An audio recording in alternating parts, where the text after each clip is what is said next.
Hello, I'm Jonasz Rewiński and this is Military Mind. Armed conflicts, defense and security, land, sea and air, we've got you covered.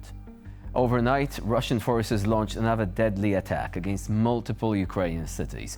One of the targets was the city of Kharkiv. Several buildings were damaged in this city in the aftermath, including a maternity hospital which had to be evacuated.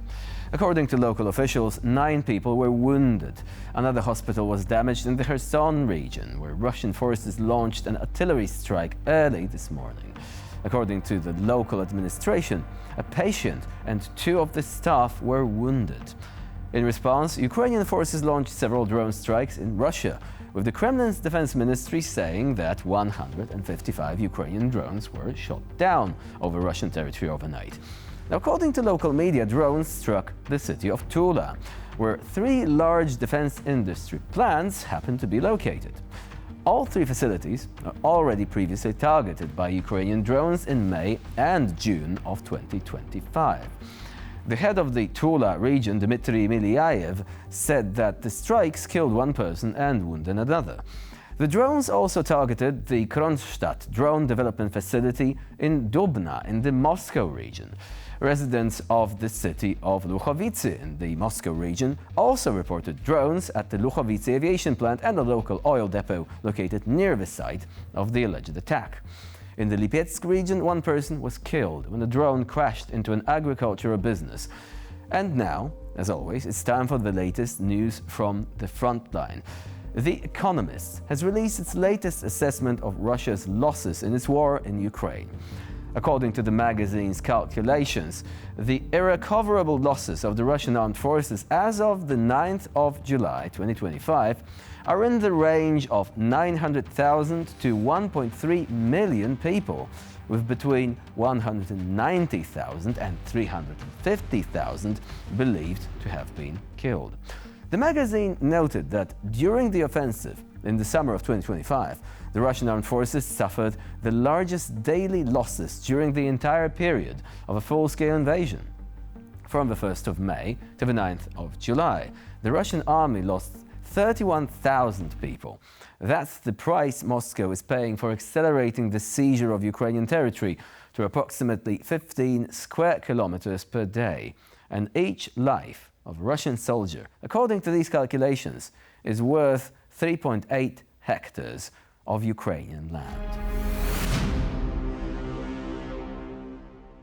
Ukrainian operators have carried out a precise strike on a target rarely seen, even in the combat zone.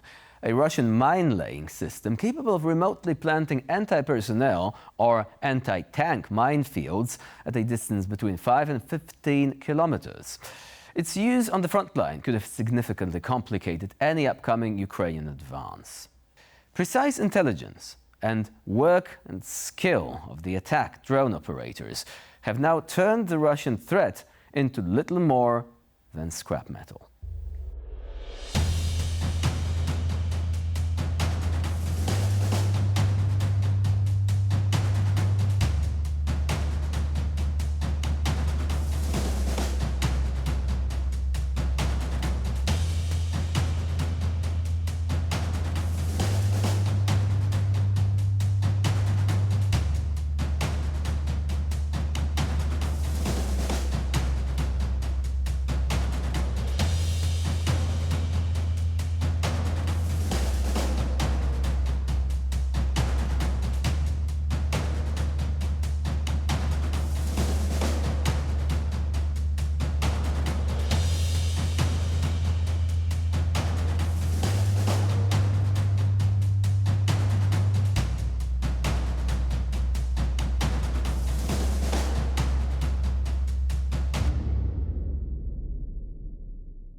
In the next piece of footage you're about to see, you will witness a Ukrainian anti-tank gunner fire an FGM-148 Javelin. The Javelin is a man-portable anti-tank missile system developed in the United States and widely used by the armies of many countries, including Ukraine. It has become one of the most effective means of countering Russian armored vehicles during the war. helped the Ukrainian armed forces destroy enemy tanks and armored personnel carriers, even at a distance of more than 2 kilometers. And this time, the target was Russian armored vehicles that were trying to move closer to Ukrainian positions. However, that was not to be.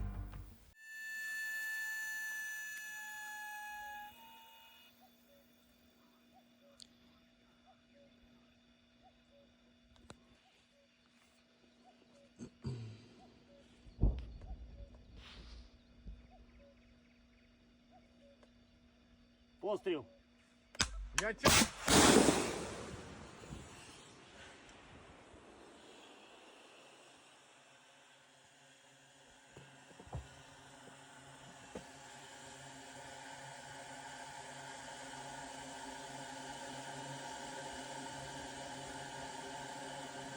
Є.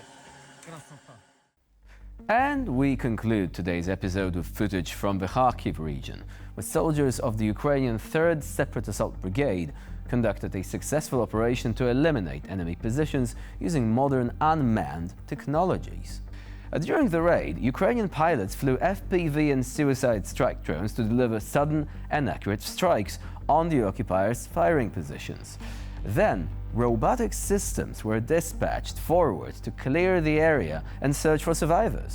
One Russian soldier who lived through the onslaught was forced to surrender and was subsequently taken prisoner by Ukrainian defenders.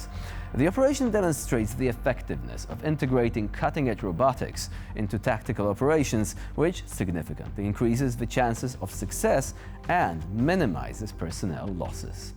У нас взагалі якби ціль була така, щоб знищити оте укриття, знищити живу силу противника. І вирішили задіяти FPV, тобто щоб нам FPV-шка залетіла, розчистила і одразу вже заїжджає НРК за нею. Ми вже були готові, вже НРК вже під'їхало на точку вже споряджання. Впала тільки перша FPV-шка залетіла і ті одразу отако от. Ну, коротше, вход в бліндаж, це там через доски, там щось видно було, коротше. Ми перший раз відпрацювали. А вибух з 3 мінами протитанковими, це дуже потужний вибух. Бліндаж до кінця не знищили, отримали наказ ще раз відпрацювати. Під'їхали туди, вони зрозуміли, що ми будемо ще раз підривати. Вони поняли, що з нами жартувати краще не треба. Вони побачили це НРК і дуже швидко десь той кусок картона того знайшли. Не знаю, де вони його там знайшли. Ну, да, і ще й чим писати знайшли. І вони дуже швидко викинули цю табличку. Друже, що там написано? Ми хотіли, що ми хотіли? Улибається, зуби там такі свої строї. Це реально було смішно. Це так, Ми ж всі люди гуманні, і було прийнято рішення брати їх в полон. Це нормальна можливість. А потім уже майор спустився мавіком і якось їм там... Ми їм дроном показали, що йдіть за нами. Типи просто так виходять, беруть там НРК, щось там дивляться, махають, їм там вийшли на дорогу, на дрон, їбать там отак сюди. І в принципі вони все зрозуміли, вони дуже справненько дійшли по мавіку, прийняли в позу дельфіна на полу. Хлопці їх швиденько прийняли, і далі вже там. До цього піхота власними силами не змогла відштурмувати по певних причинам. Я осознаю, що наша робота, вона зменшує втрати людські. Тобто є можливість не підставляти людей під кулі, а сама головна мотивація – це щоб наша піхота жила. Після виконання цієї завдачі ми передали полонених іншому піхотному підрозділу. А в принципі, там зачистка планувалася, тому що ми мали відпрацювати, вони малися або зачистити. А вийшло так, що... Той підрозділ буквально за 15 хвилин зайняв ту посадку, всі укриття, тобто та вся смуга вже була якби наша. Буквально і без жодних втрат. Кажемо, називаємо це без жодного пострілу. Без жодного пострілу. Що показало, що задіяння роботизованих комплексів настільки облегшує, а в деяких випадках і звільняє піхоту від роботи, що наш приклад показав, що за допомогою роботизованих комплексів не тільки можна штурмувати, а й брати в полон. And with this, we end this edition of Military Mind. Please stay with us here on TVP World for more latest news and updates.